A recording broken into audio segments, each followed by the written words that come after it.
Hey everybody, hope you're doing well on this Wednesday. We're with another edition of To The Point with lots of interesting stories to talk about today. We got some salary dumps, we got tanking in the NFL. It was NFL roster cut day yesterday. Another horrible Blue Jays loss last night. Josh Donaldson's released. And a new era for Canada basketball and Canadian soccer. So we're going to get to that today. I do want to talk about the Ryder Cup. We might get to that depending on the time because there's a lot to chew on today. Tomorrow, if you haven't heard, if you haven't been listening the last couple of days, 3 p.m. Matt Wright and I will be doing our college football preview show. Very much looking forward to that. Lots to dive into, a lot of transfers, Heisman talk, preview, new quarterback, everything. I'm excited for it. I think it's going to be fun. So hopefully you guys can tune in for that. If you can't join us live, listen on the podcast. So that's coming up tomorrow afternoon. But today, I thought I was going to leave with the NFL, but I'm going to go to baseball.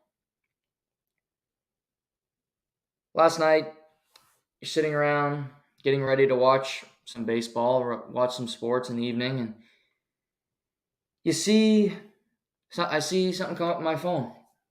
Breaking news, Jeff Passan of the Mothership reports that the Los Angeles Angels of Anaheim are waiving 6 players and effectively cutting them, making them free agents, free for anybody to sign a month before the season's up. There's no more October trade deadline, but now there's this players that are decent, but they're going to be cut. And if you haven't heard about it, this is what the Angels did. The Angels last night cut Randall Grichuk, who they acquired at the trade deadline, Lucas Giolito, who they acquired from the Chicago White Sox, reliever Matt Moore, Ronaldo Lopez, right fielder Hunter Renfroe, and relief pitcher Dominic Leone. I did not see this coming. If you recall, the Angels were in win now mode. We have Shohei Ohtani. We think we can make the playoffs. This is before his UCL injury, before anything happened. But we want to keep Ohtani. He's going to be a free agent. Let's try to acquire pieces and push for the postseason.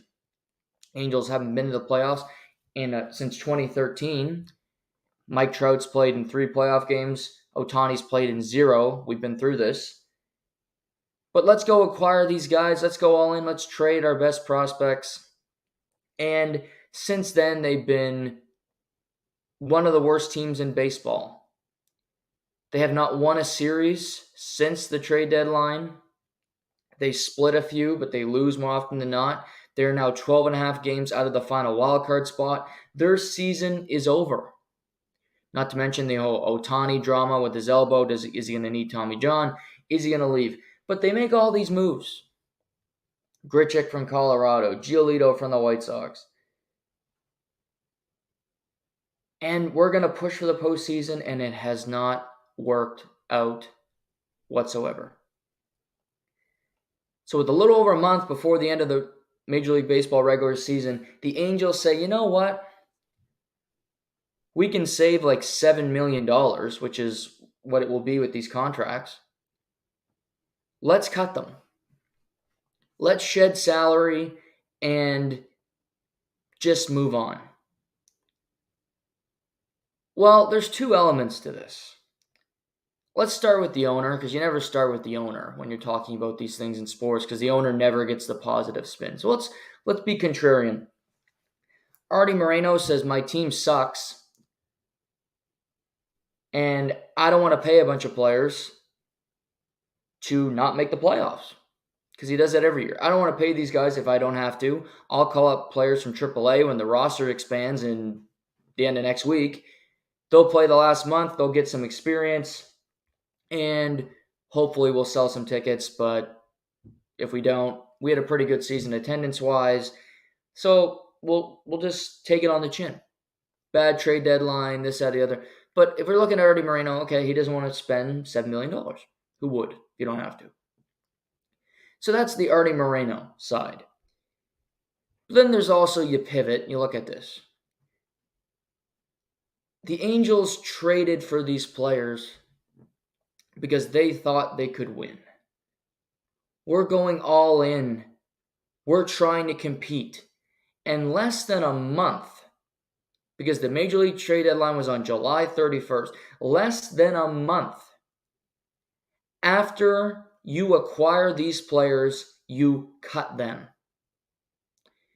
That tells you just how bad the Angels are at evaluating talent and evaluating how good their team is.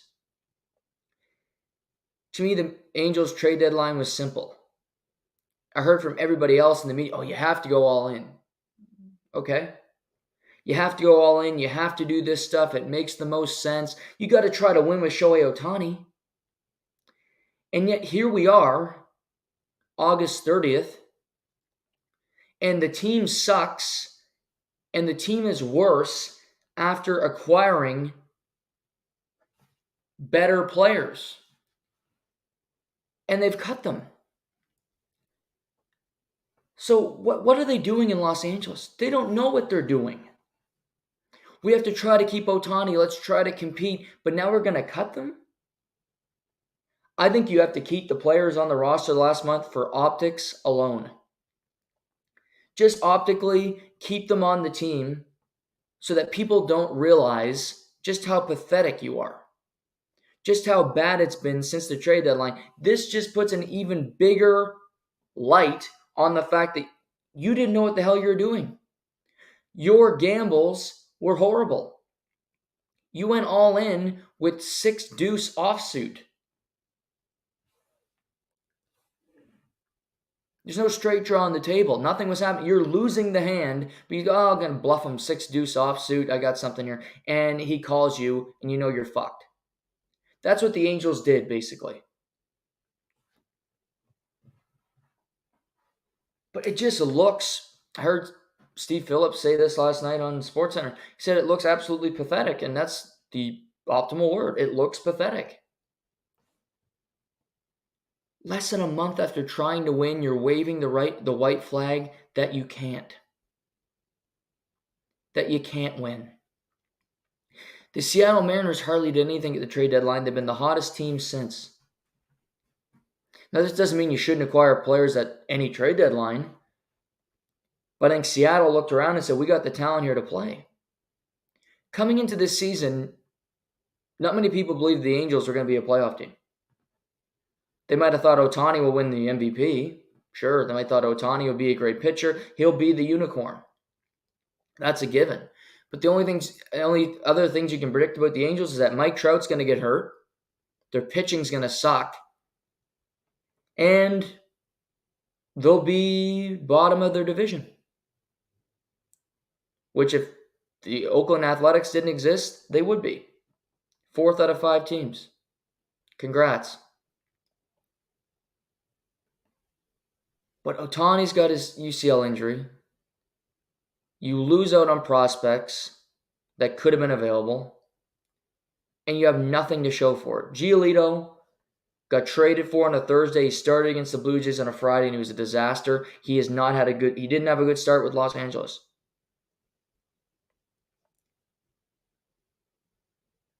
But to save a little money, I'd rather save face. Because Artie Moreno is already not popular in Anaheim. People already question, does he know what he's doing? From all reports from Major League Baseball insiders, Artie Moreno wanted to trade the prospects to get these players because he wanted to try to win. That was his decision. He's an owner that has a lot more say than his baseball people. He's more of a Jerry Jones. He just does it more behind the scenes in Anaheim. And oddly enough, Jerry Jones has more success than Artie Moreno does.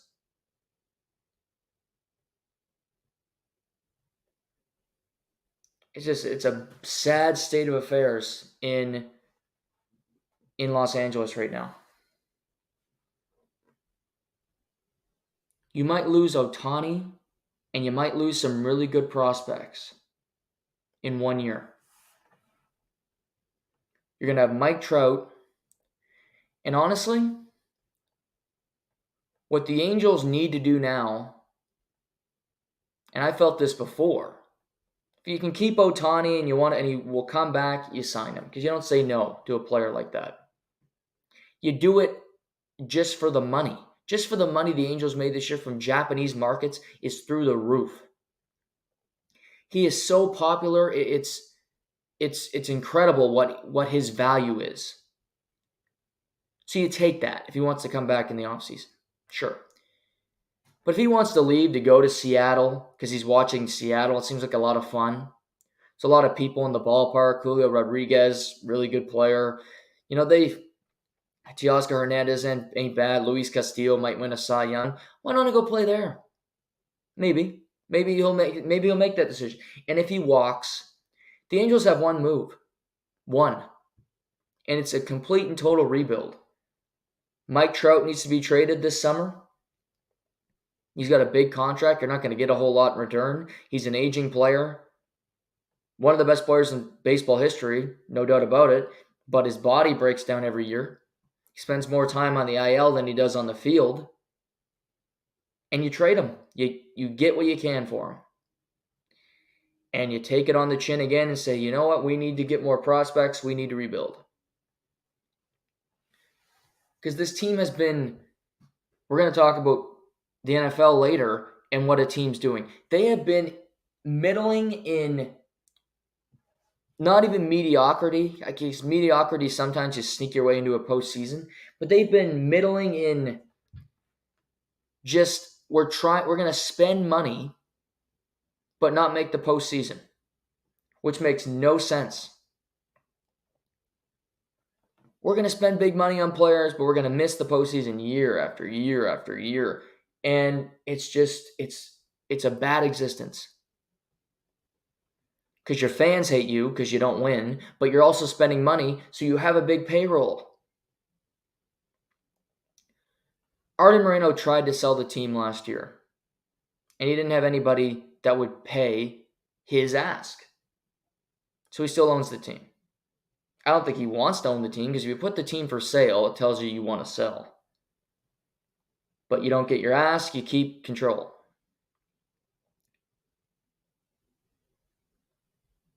But this is a rebuild scenario. If I'm Ohtani, this only tells me more and more I need to get the hell out of here. I don't care. I'll get Tommy John surgery in October, and I might miss the whole entirety of next year.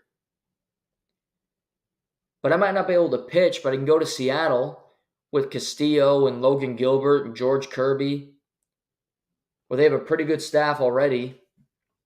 And I might have to take a little less money than I originally thought. Maybe I'll get $450 million and not $600. Wow, what a compromise that is. But I'll take $450 million to come to Seattle. I'll work on my pitching, but I'm going to hit. We might have a chance to win the World Series. The Mariners might win the American League West this year without him, without Shohei Ohtani. Maybe it's the Dodgers, who are leading the National League West, have been one of the best teams in the second half of the year. Won 2 straight against their division companion, the Arizona Diamondbacks. But to me, if you're shedding salary in the end of August with a month left, and you're going to let any team take a shot on these players, and you're basically saying, you know what, we're done, you gotta commit to the rebuild. And I don't even know if Ohtani, for the long term of the team, I don't think it's smart for them to offer Ohtani a contract, as crazy as that sounds. Yeah, he's the best player in the game, but you paid the best player. They've done this. They paid the best player in the game a shit ton of money to play in a bad team. They've invented this. Let's pay Mike Trout over $300 million on a 12, 13-year deal. I think it was 13. To play here. We're going to provide him with no pitching, an injury-plagued Anthony Rendon, and see if we can win. But we're going to spend money on the wrong players, and we're going to have a brand-name guy who's the best player in the game, but it's not going to work. So why are you going to do it again?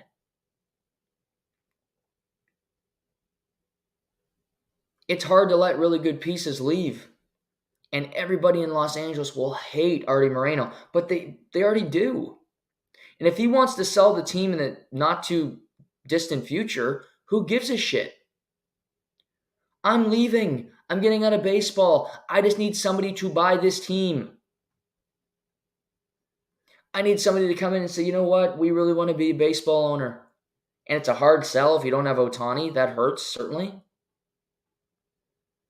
But owners are egomaniacs. That's what a business owner is. They're a control freak. Maybe they'll want a team with no Shohei Ohtani. You know why? So they can build up their own superstar. You can bring in your own pieces. Oh, you just hopped on to Artie Moreno. He kept Shohei Ohtani. He paid him the money. You're just benefiting him from it. Okay. You tear it down, somebody buys the team, it's a fresh start. That could be the better scenario. Artie Moreno, oddly enough, will get paid more money for his franchise if there isn't a whole shitload of salary on the books when somebody comes in to buy it. They look around and say, I got to pay Ohtani this, and I got to pay Mike Trout this. If both of them are gone and then you put the team back up for sale, maybe there's some takers. It's a Los Angeles market. Nice weather. Players like to play in that area. If you know what you're doing, you hire smart baseball people, it's not a bad place to be. You're telling me you can't out-recruit people to play in Los Angeles than to play in Kansas City or Cleveland or Cincinnati, for Christ's sakes? Free agents are going to pick Cincinnati over Anaheim? I don't think so. No offense, Cincinnati, but I mean, it's LA. It's Manhattan Beach, Anaheim, weather.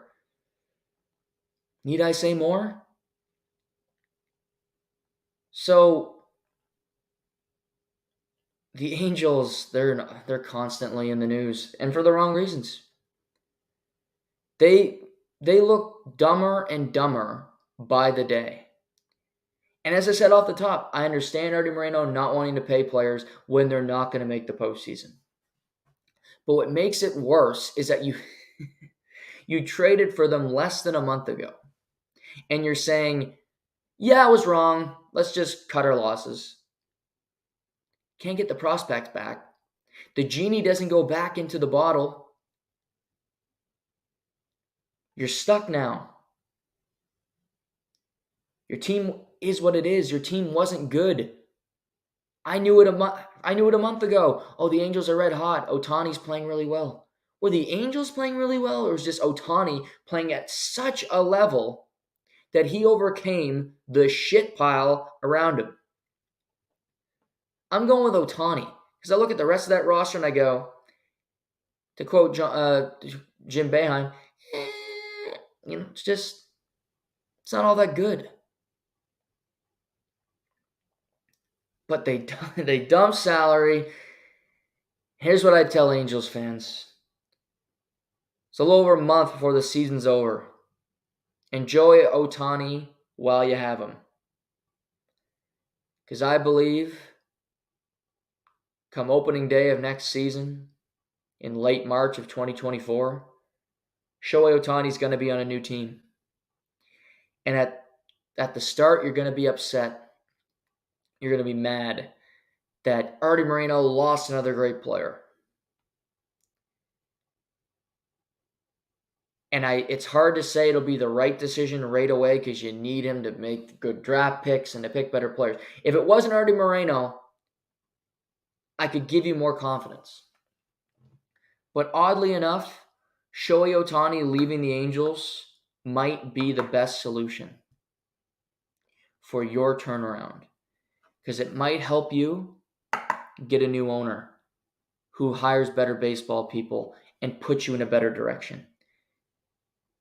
Because let's do this experiment.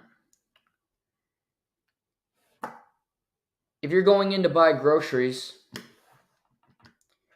and you have somebody behind you and you want to go buy them, you have your own opinion.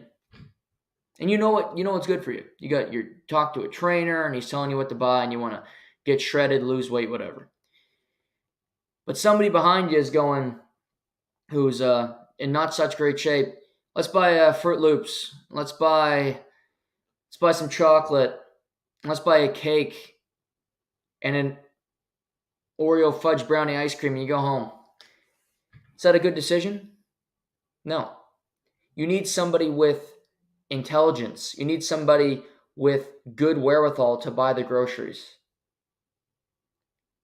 If you're picking players, if you're trading for them, if you're signing them, if you have somebody that is incompetent, that isn't good, that doesn't know what they're doing, who signs players, it doesn't matter. Part of it is fit, part of it is just new eyes, new ideas with the Los Angeles Angels. But I didn't see it coming. It's an interesting story. Credit to Artie Moreno. He keeps himself in the news. He keeps the Angels on the map despite the fact that they are putrid. But now there's Grichuk, Giolito. I think all five of Grichuk, Giolito, Matt Moore, Ronaldo Lopez, and Hunter Renfroe are going to be signed. Matt Moore is having a really good year as a reliever. He's a former starting pitcher, was with the Rays for a long time, but he's found his game. Somebody can't use him in the bullpen. Actually, I'll make a prediction. I think Matt Moore ends up in the Atlanta Braves. That's a quick prediction for me. I think he'll end up in the Atlanta Braves. I think they could use some bullpen help. He gets a chance to win a World Series. I don't know how much longer he's going to play. So I think that's a fit for Matt Moore. Ben Nicholson-Smith of Sportsnet reported last night that he could see the Blue Jays being in on Randall Grichuk or Hunter Renfroe. Both guys are outfielders. They need some bats. They need help. In particular, the fact now that Matt Chapman and Bo Bichette on the 10-day IL, you could have Grichuk was a former Blue Jay, so he's been with the organization before. To me, Renfroe's the better player, but I could see Grichuk ending up back with the Toronto Blue Jays in more of a designated hitter role. But these names are intriguing. I think they'll be signed. They'll end up somewhere. They just won't be playing for the Angels. Before we get to the Blue Jays, the Yankees also made some moves yesterday. They're another team. High payroll. One of the worst seasons in recent memory from the New York Yankees.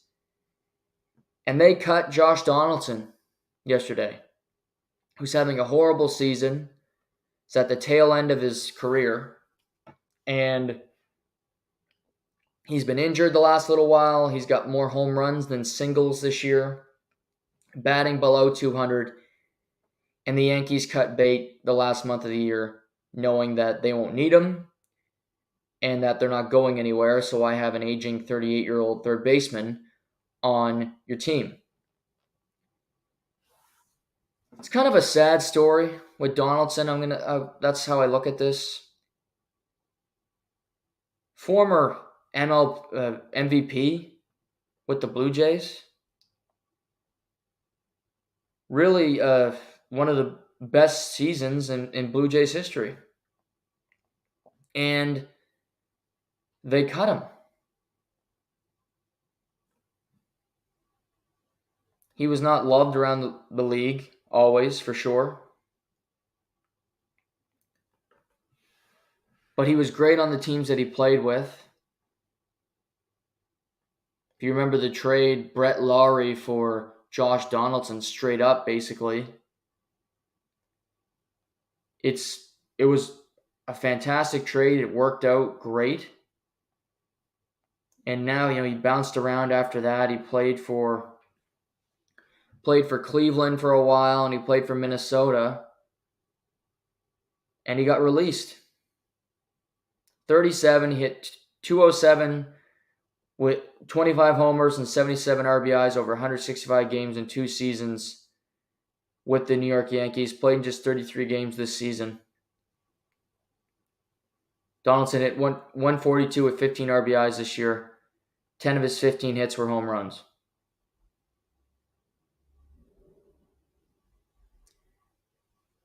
I think this is it for Josh Donaldson.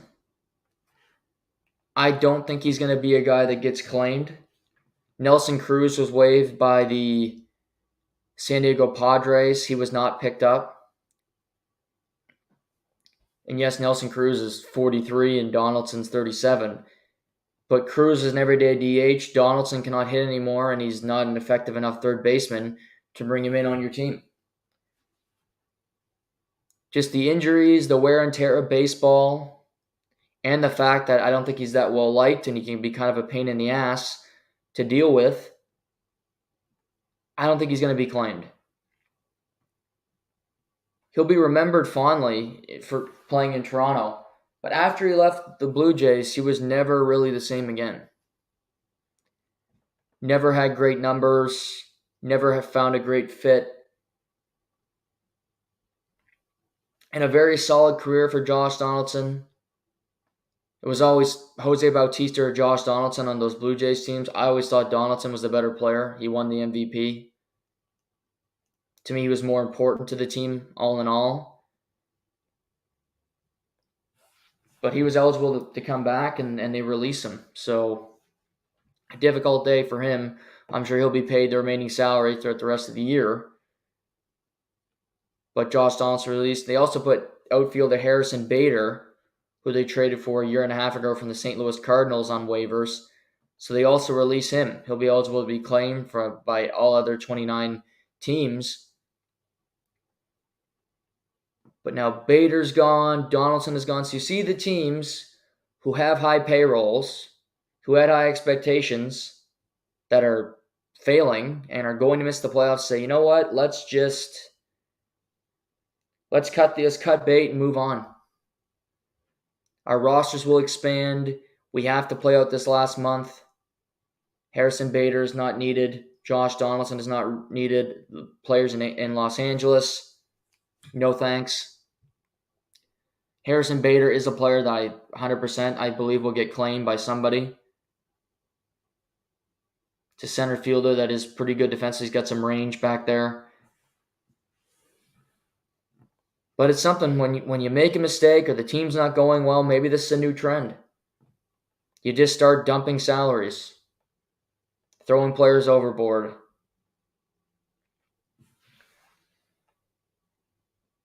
The Blue Jays. Oh, the Blue Jays. So I'm watching tennis last. I'm bouncing back between watching baseball and tennis. There's a couple of blowouts in tennis. It wasn't all that interesting last night at the U.S. Open. But I'm flipping back and forth, and then I get to a Blue Jays game. I go, oh, well, they're down 5-1. Jose Barrios, another start that you kind of want back. But they're clawing back in the game. Davis Schneider, thank God for this kid. He's been just a jolt of energy, a jolt of just belief in this Blue Jays locker room as they've gone through this long skid. He hits a home run.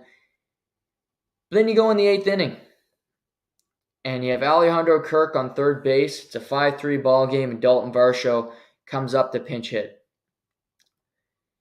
He flies out to center, and Young, the center fielder, beautiful throw, guns it home to Ruiz, and they tag Alejandro Kirk.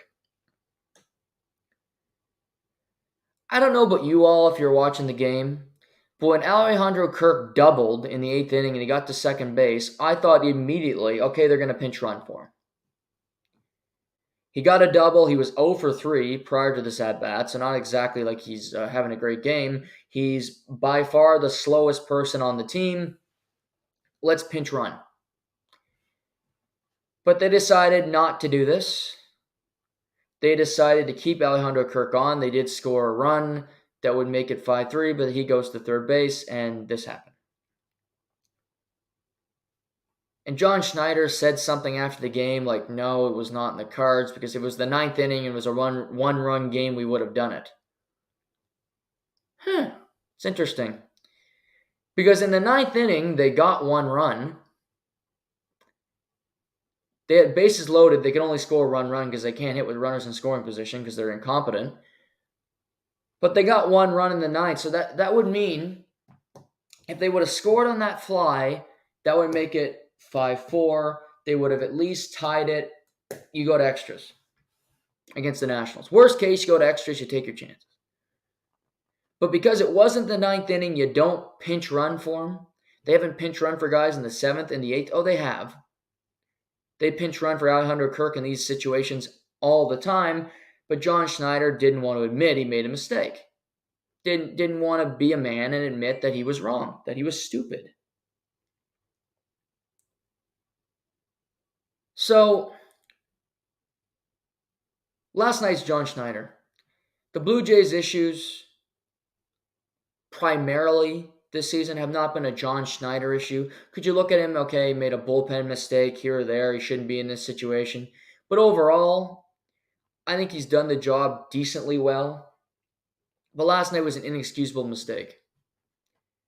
You're losing to a team that is far inferior to you.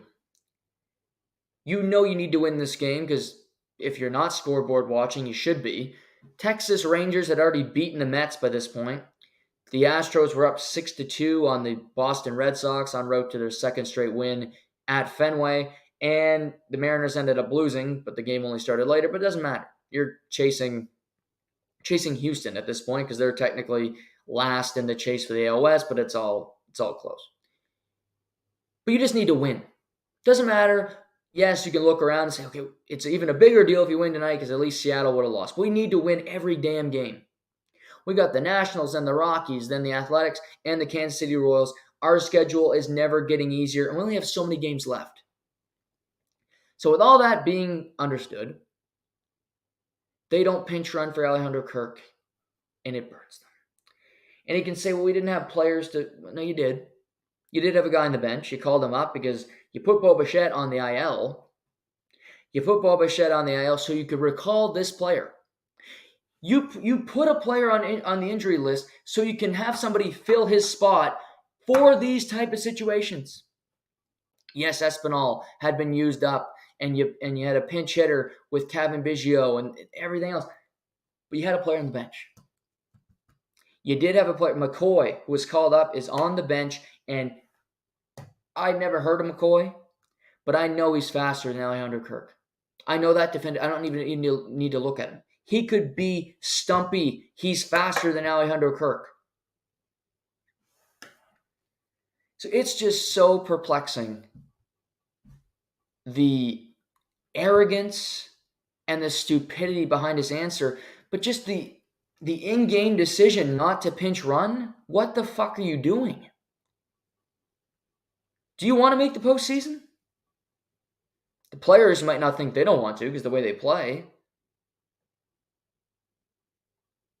But do you want to keep your job? Do you want to remain employed with the Toronto Blue Jays, John Schneider? Because I don't think it's a lock. Big expectations. You missed the postseason. Oof. But why do you put Bo Bichette on the injured list if you're not going to use the player that is filling his spot? Just keep him. Just keep him around. Keep him on the bench as a threat to pinch hit. Oh, he can't pinch run because his quad hurts, right? Okay, right.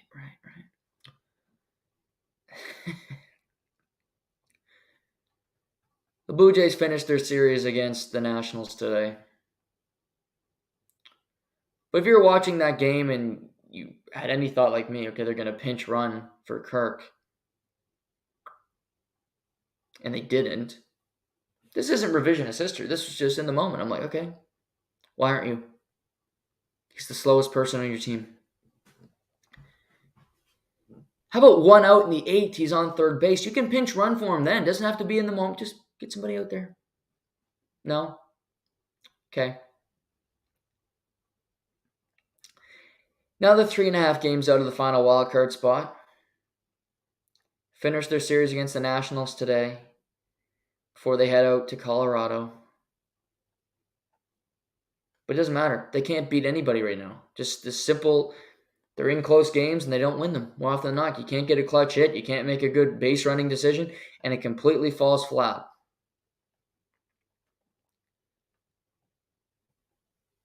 So John Schneider, good luck, my friend.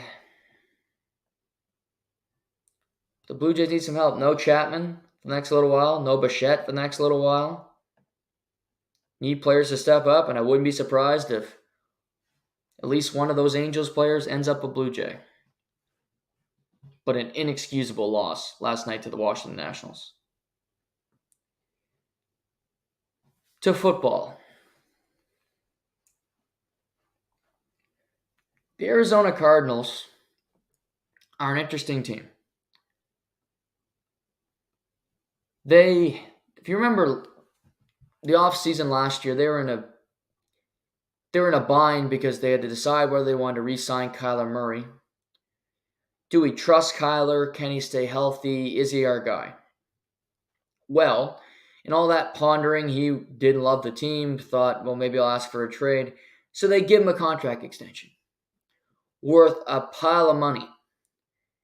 And it was stupid. And you remember in the clause of that contract, it said that he had to study a certain amount of hours per week because he is such a video game addict. That became public, and they had to actually take it out of their contract. So through all of that, they fired their head coach. Their old GM, Steve Keim, is now a media analyst. He's actually quite good at it, so I'm happy to see him doing it. He's a good interview. Wasn't a great GM at the time. But now they have Kyler on the books, tore his ACL in week 14. And you look around and go, well, DeAndre Hopkins is gone. Larry Fitzgerald has since been gone. We don't have a lot of great talent. So Arizona did a couple things yesterday. They kept Kyler Murray on the physically unable to perform list, otherwise known as the PUP list, which means that he is ineligible to play in the first 4 games of the season. He's not participating in training camp. He's not been able to practice. So when you're on the PUP list, you cannot take hits. You're not involved in any of this because you are injured or recovering from an injury. So he's out the first 4 games at least. You looked in their quarterback room, you go, well, they got Colt McCoy. He's been the backup there for 3 to 4 years now. He's been in the NFL for 14. He's their starting quarterback. But no, new head coach Johnathan Gannon and new general manager decided to cut Colt McCoy. In a surprise decision, Colt McCoy was released from the Arizona Cardinals, and they then traded for Josh Dobbs with the Cleveland Browns for a 6th-round pick. And it looks like Josh Dobbs, who's hardly played any snaps in the NFL, who does not know the Arizona Cardinals playbook because he was acquired 2 days ago, is in line to be the opening day starter for the Cardinals. However, Johnathan Gannon is trying to be coy with the media, saying, no, I'm not going to tell you our starter because I want to keep it a surprise. I want to keep a leg up. It'll either be Josh Dobbs, who's been a longtime backup, or Clayton Tune, a 5th rounder out of the University of Houston. Both of those names really scare you. I'm sure when you hear the plan for Arizona, we're going to keep it a surprise. Yes, that's so threatening to everybody. But here's what's really happening in Arizona. And I can appreciate this. New regime, as I said, new head coach, new GM. They have no ties to Kyler Murray. They have to deal with the contract, so thank you, Steve Keim, for that.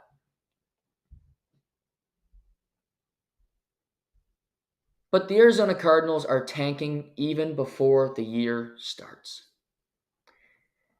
They are saying, you know what?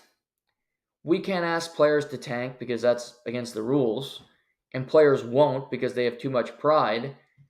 So let's put such a shitty roster out there that we're just going to lose because we don't have the talent to match opposing teams.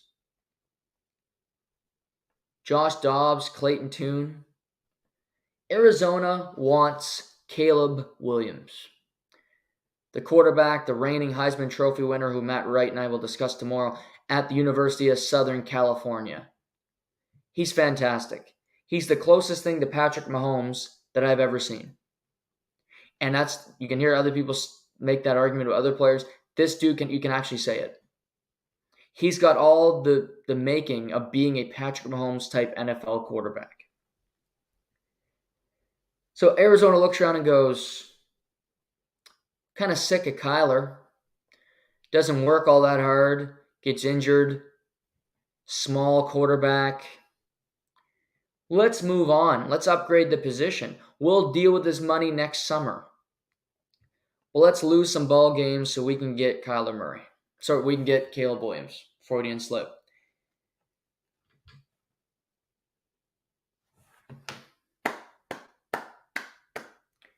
I'm all in, Arizona. I'm all in, new regime. They can't say tanking, but they're tanking. In the NFL, there's no draft lottery. If you're last place, you get the first pick, meaning they'll get Caleb Williams. They'll get him. They gotta finish last, and he's theirs. He's their guy. It's quite something. This is the smart play. Why middle in mediocrity when you can master the ability to suck and potentially be great in the future? That's what you do. It's incredibly hard to be the Kansas City Chiefs and go from Alex Smith to Patrick Mahomes, to be the Green Bay Packers to go from Brett Favre to Aaron Rodgers. Aaron Rodgers went 23rd. Patrick Mahomes went 10th. Caleb Williams is going number 1. People know he's the guy, and Arizona says, we want him.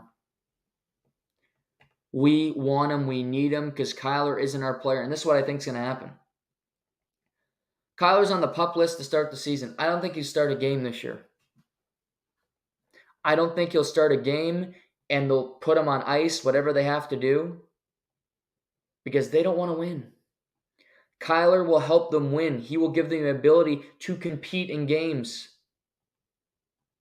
The best case scenario for the Arizona Cardinals this season is for the Cardinals to finish dead last and for the Houston Texans to finish second last.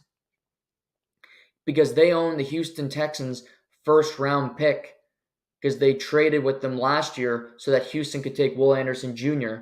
out of Alabama with the 3rd overall pick. I think they're going to get 2 top 10 picks in the draft no matter what.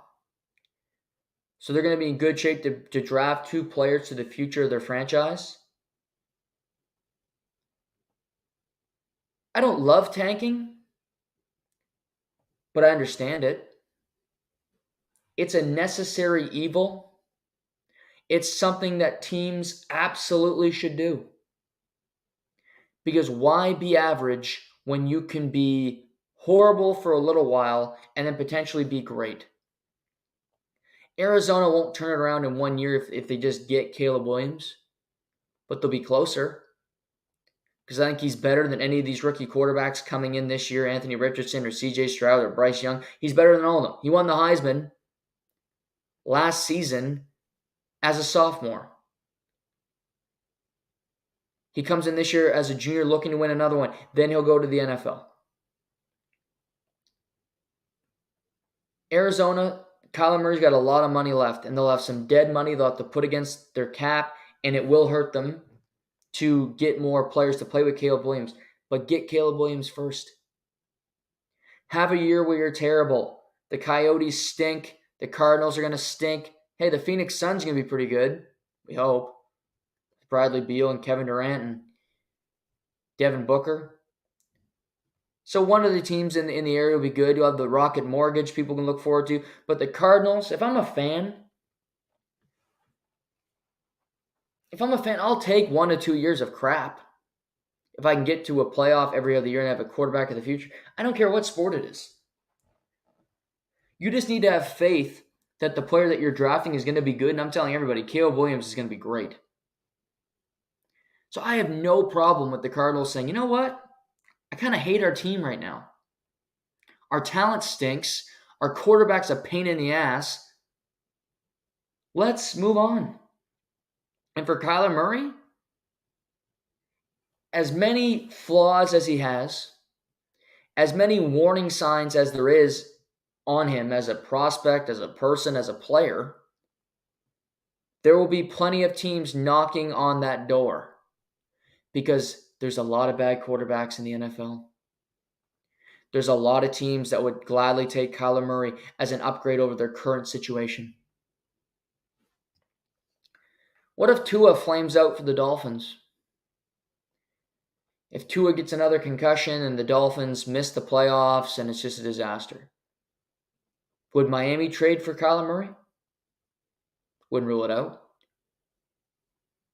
What about the Patriots? Mac Jones doesn't work out. Would they take a flyer on Kyler Murray and then bring him in? He's their new quarterback? I don't know. Maybe.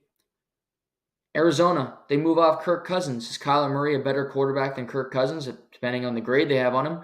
But maybe Kyler could come in to be the new quarterback of the Minnesota Vikings. There would be at least 10 teams, in my mind, that would say he's better. He gives us a better chance to win. He is a former number 1 overall pick. Because I think when we think of Kyler Murray is all negative, he is a good quarterback. His first year, 3 years in the league, he led the Cardinals to a better record year after year after year. Playoffs in those last 2 seasons. So he has flaws. He has limitations. But I personally think it'd be better for him and, of course, for the team, getting Caleb Williams to do this. Tank, move on, and trade your quarterback and see what you can get in return for him. Won't be a whole lot, but you'll get something. Draft pick, player you can put on your roster. But that's the interesting thing. That's the thing that's happening in Arizona. They're full on tank, and I can appreciate it. At least they know who they are. This new regime understands what the Cardinals are and where they are going. And to get back to where they want to be, they need to take this step. Will they come in dead last? We have to wait and watch the season. But I think they're doing a good job they're doing their best to optimize their chances of being the 32nd best NFL team this upcoming season. Johnathan Taylor. We've talked about this on the show. Colts running back. He was given a deadline yesterday at 5 p.m. Atlantic time to find a trade partner to work out a trade. No deal was made. Miami was in the mix. The Green Bay Packers were in the mix, but no deal was found. The Colts did not like the return, and he remains a Colt. Here's the thing, however. Johnathan Taylor was dealing with an ankle issue, hasn't been practicing, was not involved in training camp the whole last month. So he says, my ankle is still bothering me, and the Colts kept him on the physically unable to perform list, meaning he is ineligible to play in the first 4 games of the season, just like Kyler Murray. From everything Adam Schefter said yesterday, watching shows and doing research for this program, Johnathan Taylor is not going to play for the Colts again.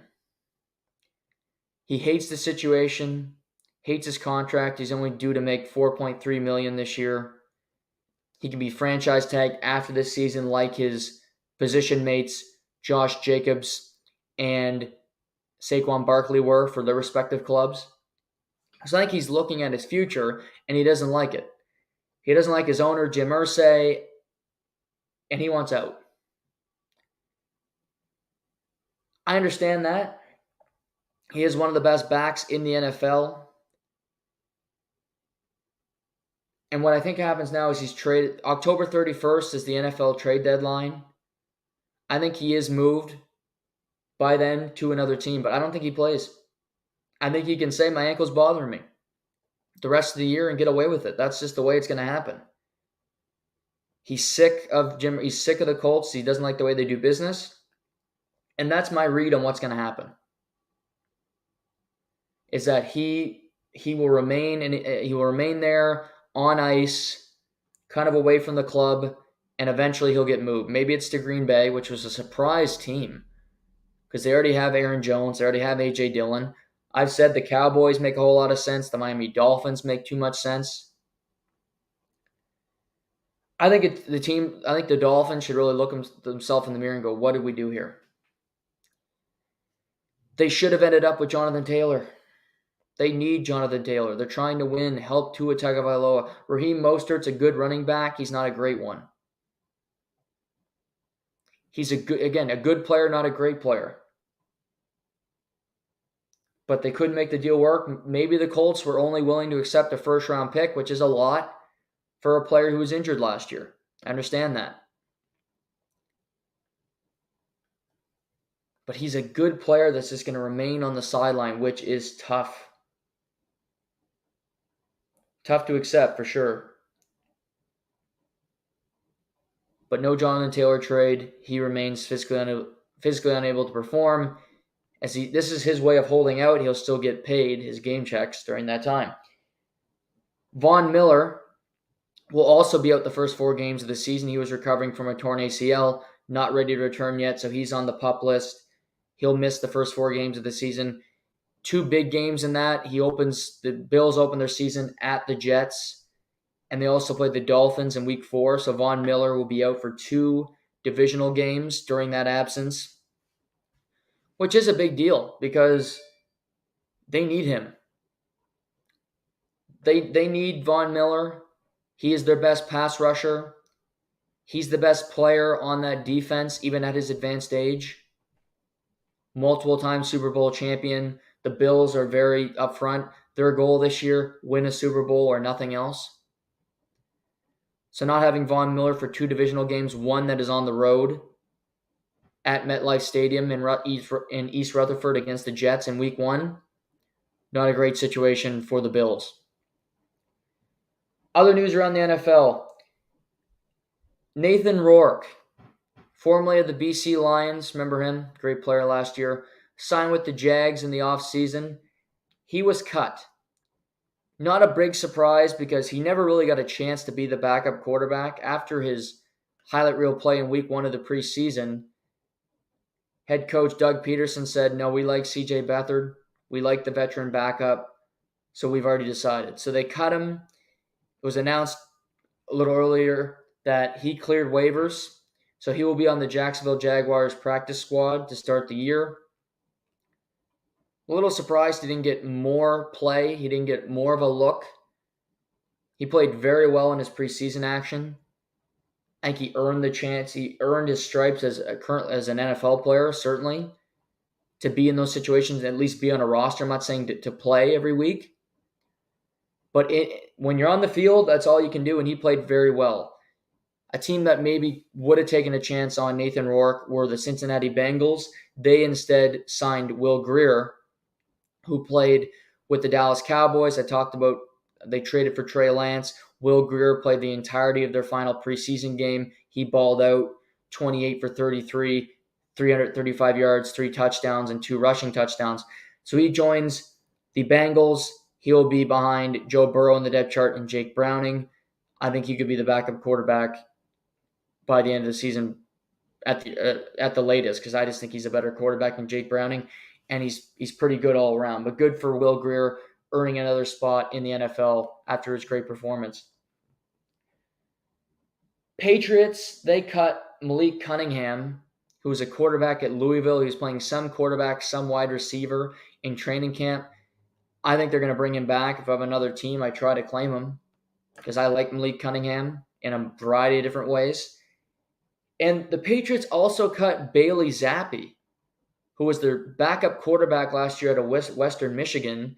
Didn't play great in the preseason, but now the Patriots have one quarterback on their roster, and that's Mac Jones. So no backup as of now. I wonder if they call up Colt McCoy. I know they love veterans. Does Bill Belichick do a Bill Belichick thing where he calls the Las Vegas Raiders and he trades for his Brian Hoyer, who he's had as his backup for like 8 years with Brady and Mac Jones? But 2 surprising cuts, 2 potential quarterbacks, and now they have one. So the Patriots will have to do something in the next couple days to figure out their quarterback situation, because you need somebody if Mac Jones goes down with an injury behind that makeshift offensive line. Another couple moves. Will Lutz, 8 years as the place kicker for the Saints. They were going to cut him. They found a new guy in college. he was traded to the Broncos. Not a big surprise looking at the fact that the only quarterback Denver had at camp was Brett Maher. Remember him? Kick for the Cowboys, couldn't make an extra point in the postseason last year. He's being released. Will Lutz played under Sean Payton in New Orleans, so he gets reignited with his former head coach. And Nick Folk, former Jets and the Patriots kicker for the last number of years, he was traded from the Pats to the Tennessee Titans. So it was NFL cut down day yesterday. A lot of sad things. You see players get cut. They're going to be looking for new opportunities. Is it the end of the line? Melvin Gordon, longtime running back, won a Super Bowl with the Chiefs last year on their practice squad. He got cut from the Ravens, so he's looking for a new home. So we'll see what happens there. Bradley Roby, former Super Bowl champion with the Broncos, he got cut from the Saints, so he's looking for a new job. But I think the best news of the day was that Damar Hamlin, 8 months after suffering cardiac arrest and dying on the field, basically, made the Bills' 53-man roster. And it wasn't listening to different people. It wasn't just, we got to keep Damar Hamlin for PR. He played great in the preseason. He was great in practice, and he earned his roster spot. It'll be tough for him to get starting minutes with Jordan Poyer and Micah Hyde manning the secondary. But if there's an injury, he should be one of the first man up to get a call and to get into some game action. So it's a phenomenal story. You hope for health. I hope he can get back into a game if he wants to play. But Damar Hamlin makes the Buffalo Bills roster. He's part of the team. The rallying cry. So it's a great day for him. It's a really special moment for the NFL and for him. So nobody can be upset about that story. We can disagree on a lot of things in this life, but Damar Hamlin playing football is phenomenal. So congratulations to him, and congratulations to the Bills for keeping him around. And as I said this about Brett Maher, the Rams are finalizing contract details with veteran kicker Brett Maher, a source said. The Rams, a team we're going to talk about, the NFC West preview, another team that isn't very good, and they don't have a whole lot of talent. Matthew Stafford is talking about how he doesn't know how to connect with his younger teammates. They don't have anything in common. It's been tough for him to work with these youngsters. Well, he gets a guy more his age, gets a kicker that has not been all that reliable. But Brett Maher has a new home. So good for him. He ends up with the Rams, as these place kickers always do. They bounce around and find a new opportunity. It's hard to picture Brett Maher having a job after his postseason last year with the Cowboys, but it looks like he's going to be a Los Angeles Ram. So expect more NFL news over the next couple of days, just when it comes to, like I said, the Patriots will need a backup quarterback. You got do players get claimed, different minor trades, things of that nature. Joe Burrow updates as we get closer to the start of week 1, because the Chiefs and Lions a week from tomorrow. Chiefs, Lions. The Chiefs will celebrate winning the Super Bowl. But September 7th, the season begins. And I cannot wait. But it's fun. We got college returning to the real stuff tomorrow night. So football season is officially upon us. If only the weather stayed nice when the football season came, then that would be the complete best case scenario of life. But you can't have everything, I guess. Well, you could, but the universe chooses us not to have it, so. Screw you, world. Let's go over to Flushing Meadows, New York with the U.S. Open. 2 days in, it's been fun so far. Saw Barack Obama in the crowd with Michelle. doing their best celebrations. Good for them. We've seen some upsets. Hilger Rune, number 4 seed, 21 years old, great young player, bounced in the first round. Karen Hachinoff, another guy who's made deep run at majors, he's out in the first round. Venus Williams looks spent. Looks like it's time for her to retire following her match last night. Didn't go well for her. So we've seen some upsets. We've seen some different things. Looking at this afternoon, Coco Gauff is up a set and a break in her second round match after a really tough go on opening night on center court. But she got through it. That was the big thing. Beatrice Hadid Maya is down a set to Taylor Townsend. In her second round match, Taylor Townsend looked great in her first round match. We'll see what happens there. On the men's draw, Tsitsipas is in his third set against Dominic Stricker out of Switzerland. Mackenzie McDonald, who beat Felix Auger-Aliassime, is down 2-0 on Borna Gojo of Croatia. But week 1 is, you'll see some upsets. You look ahead to the third round where you expect to see some really good matches. Second round, you're going to get some more. You have Andy Murray playing Grigor Dimitrov, so I'm looking forward to that. Hopefully that's prime time. But the story of the first couple of days is the state of Canadian tennis, men and women. Raonic, FAA, Layla, and Rebecca Marino, 0 for 4 in singles action, and there's not one Canadian that remains in the singles draw. And even Mark Rowe, who covers tennis for TSN, and they got to spin it because it's Canadians, and you got to make it seem better than it is, because normally they don't give you the straight dope on any of this stuff because they got to put sugar on a shit stick. They even said this might be the worst year in the last decade for Canadian tennis. And yeah, it's been awful. No deep runs, injuries, inconsistency. We can't play at our home tournaments. We can't play at majors. Felix hasn't won a match at a major since Australia, and that was in January. He doesn't look himself. He's not playing well. Can't hit 12 double faults in his first round match. Raonic is spent, but again, he got dominated by Tsitsipas. Wasn't close. Layla, okay, go 3 sets. I don't care. Win the match. Can't. It's a sad state of affairs. And you look around and you go, what's next for this group? Raonic is at the tail end and you go, well, Felix can overcome it. Okay. For this forever, all these players will get better. They're the next big thing.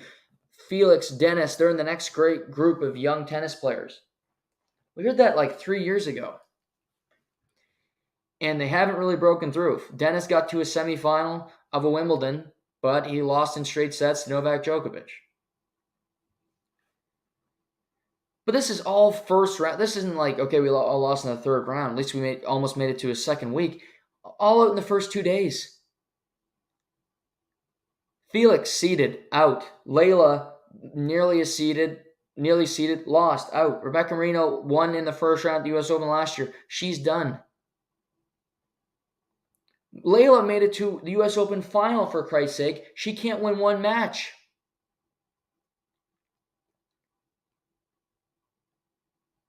It's sad to say that the American tennis scene, in particular the men's side, because you never thought about this forever, because American men's tennis was bad.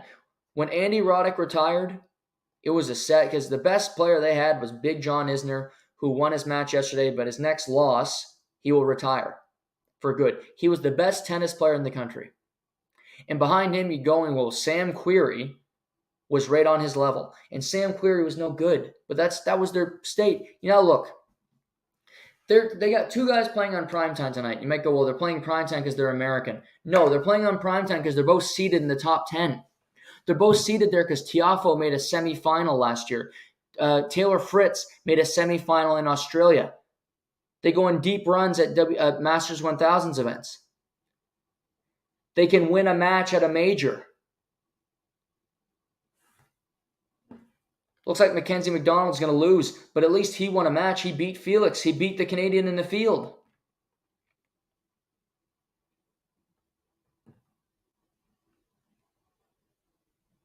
So it's something else, Canadian tennis right now. It's not good at all.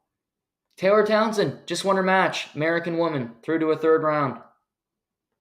Danielle Collins is on set right now. Lauren Davis, another American woman, unseeded. Coco Gauff is going to win her match. She won 2 events in the last 3 weeks. Raonic made it to a third round. Even I praised it too much. What the fuck's a third round? We're playing for championships here.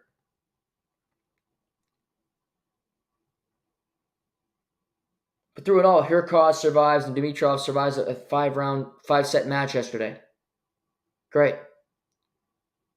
That's a story, but the story is Canadian tennis and just how putrid it is right now. I don't know if we need a summit. I don't know what needs to happen. But coaching, fitness, mental coaches, something needs to happen. We're going to talk about Canada basketball and Canadian soccer in a second. What's wrong with tennis? It was damn sure better than basketball for a long time. It was damn sure better than men's soccer. Never the women's soccer, because we're always great in that until we weren't at the World Cup. But now you look around and go, I don't have faith in anybody. Any Canadian tennis player, I have zero faith on them going on a deep run. And I don't root for them to win because I don't care. But if you're a Canadian, you go, okay, I'm rooting for a Canadian. Who do you have the most faith in right now? If you give me Andreescu, I'll walk out of here right now. I have more faith that she's going to come up with some back or ligament injury. That's the only thing I have faith in, is that she'll have another injury tomorrow. The likelihood of her playing Australia, I don't have great faith in that. Back injury now, she'll miss Australia. That's in like 6 months. It still might happen. It very well could happen because, yeah, I can't play. I'm injured. Something came up, flared over Christmas. Dennis. Well, we love Dennis.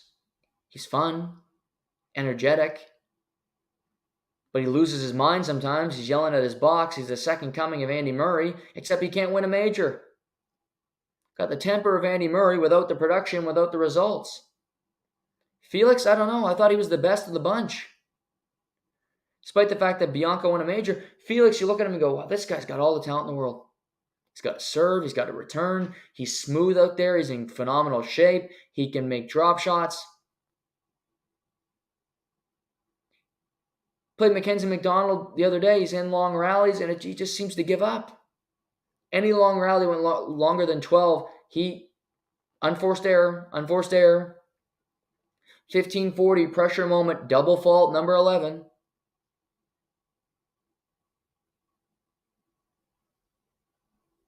It's a difficult sport. I get it. It's mental. It's only you. You're playing against yourself in a sense, because you gotta be in the right mindset to play. But it's not lost on me that every Canadian tennis player right now sucks. None of them are having success. None of them make a second round at a major.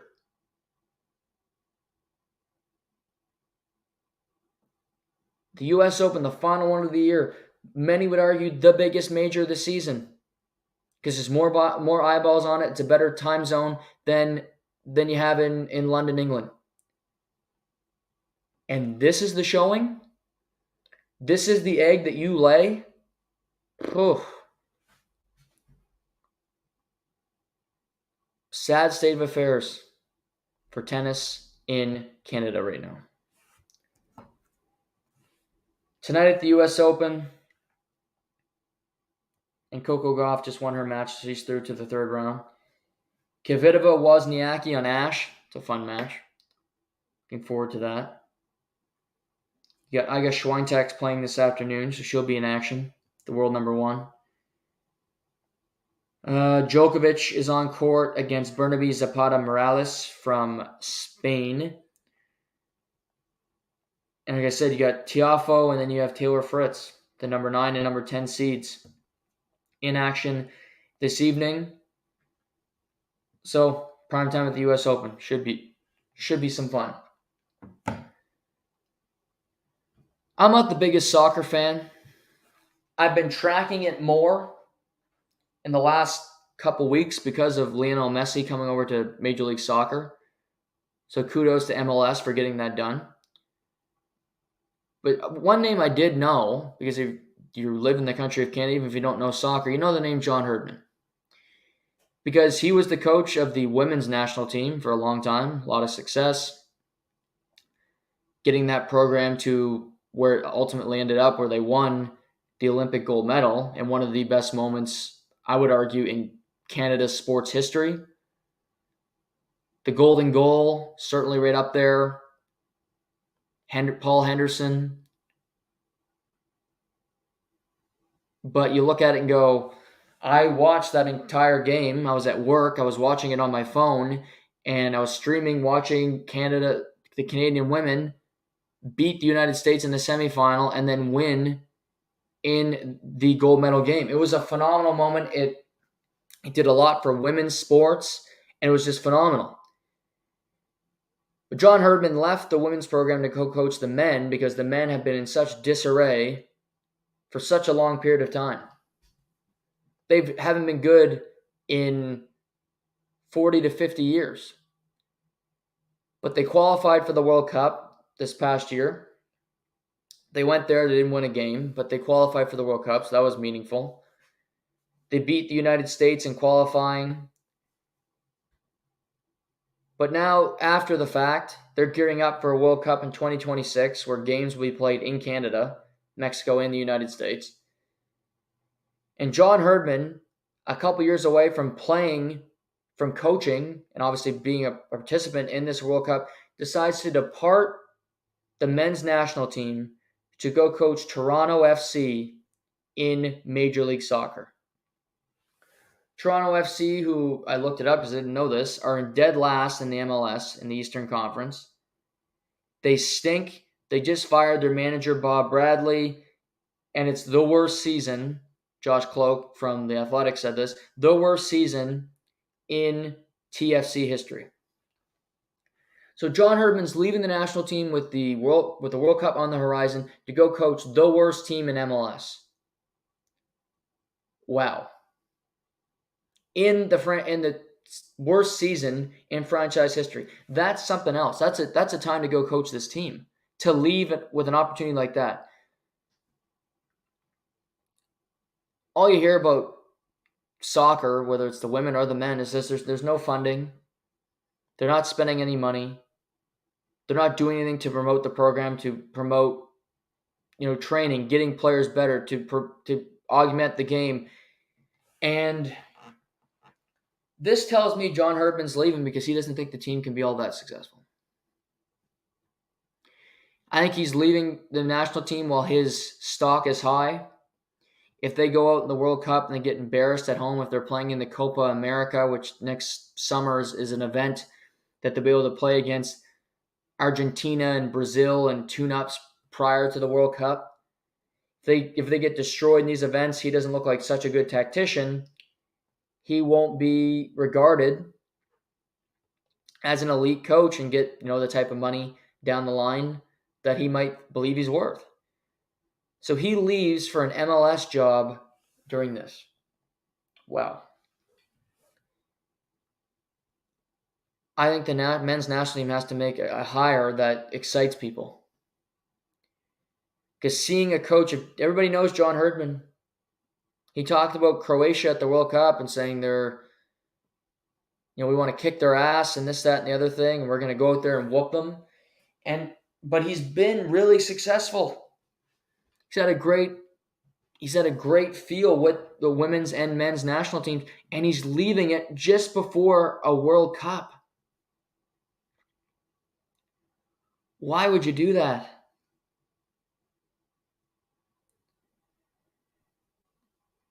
to me, he doesn't trust the program. He doesn't trust the funding. He doesn't trust the people in charge because he wouldn't be leaving otherwise. But he is, but it's a fascinating turn of events. Because on paper, you look at it and go, I'm going to go coach Major League Soccer. I'm no soccer expert, but I know Major League Soccer isn't that good. It's not better than the Premier League. It's not better than playing in Germany where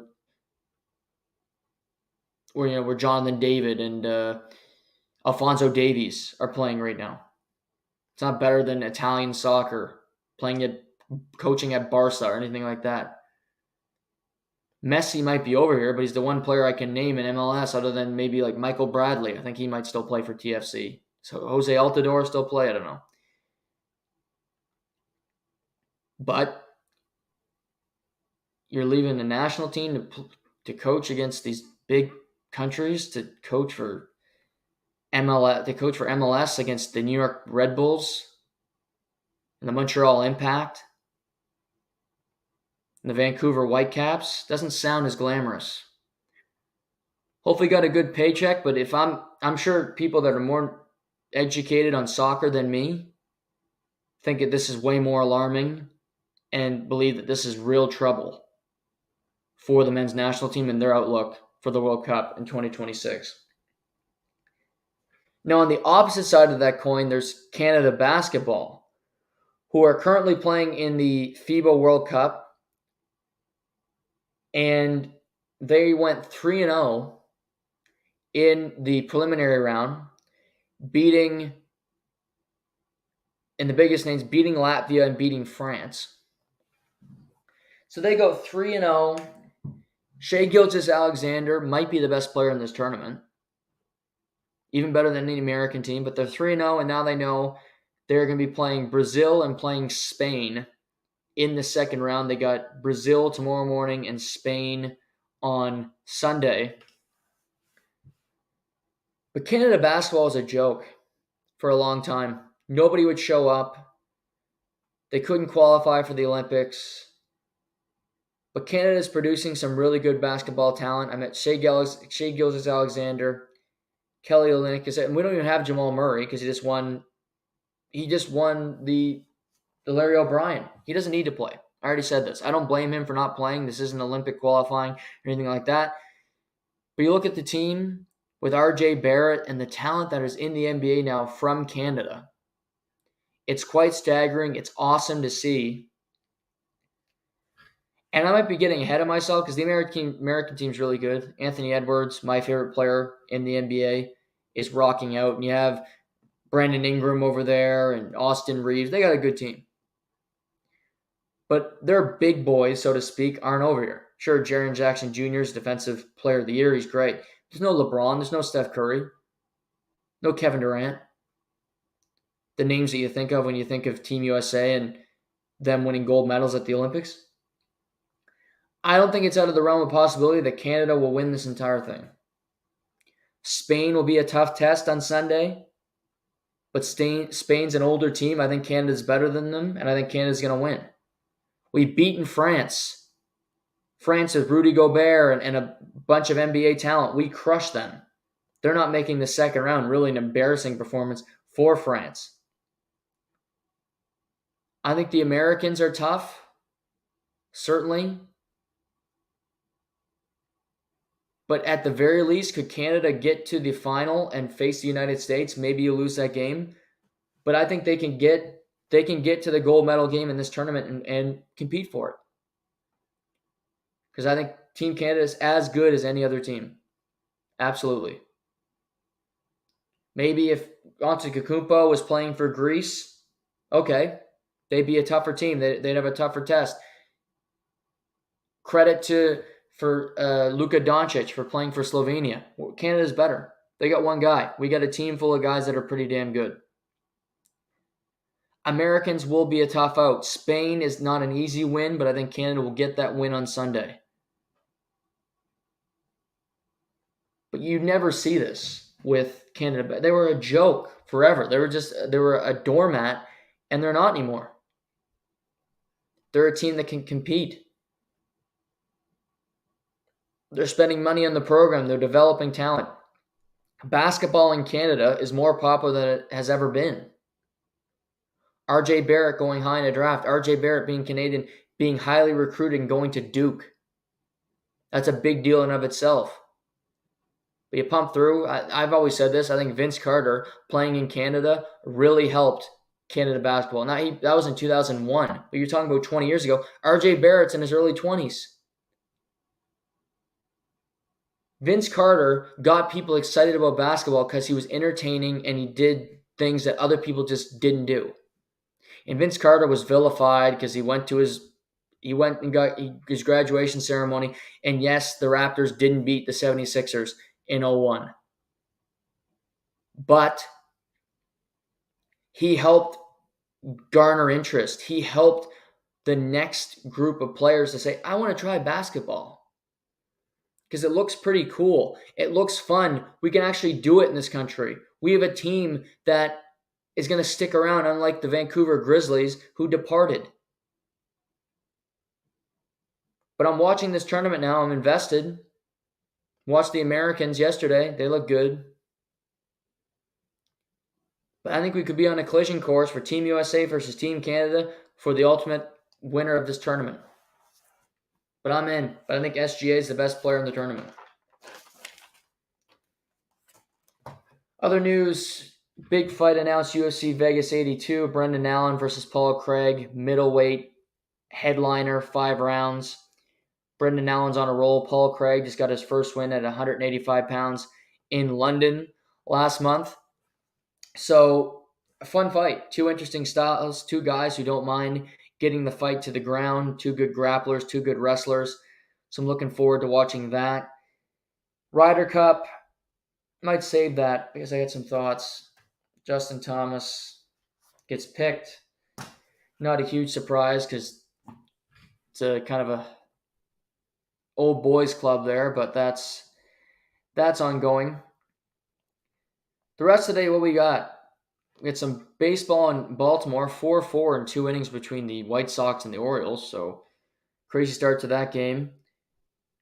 Hunter Renfroe is still playing for the Angels as of now because you need to go through waivers, things of that nature. So is Randall Grichuk, but we'll wait and see what happens there. They're playing today, so interesting development there.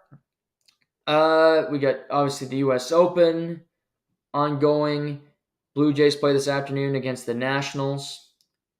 See if they can win the final game of their series.